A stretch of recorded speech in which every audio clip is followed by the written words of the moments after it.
sometimes people talk about that as go early, go hard, but it's not quite what you say there, is it? And I think the difference is important.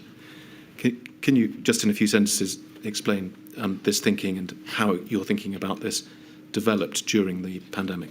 Well, as I mentioned, in the first wave, I think we didn't go early enough, and and there was a trickle in of measures when I think we should have gone with more measures simultaneously. And at various other times when geographical areas were put into certain measures, the temptation was always to make it as limited as possible, and then that failed because the surrounding areas immediately got very overwhelmed.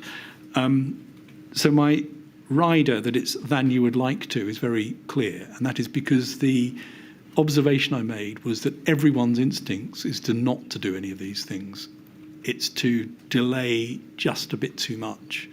It's to argue that the measures shouldn't be quite as strict at the moment, or to argue, and we saw this very clearly during October, and I think it was October, where every MP argued that their area shouldn't be in a higher tier, they should be in a lower tier. So everyone's arguing to do things just a little bit less than they should do. The result of that, particularly, and this is important, particularly when there's a high prevalence, and it's worth remembering there was a high prevalence for a lot of that period, means that you tip over into an R above 1 and then you grow.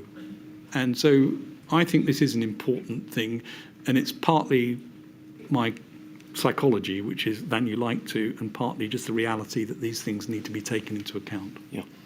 Now, I said that we were starting a discussion about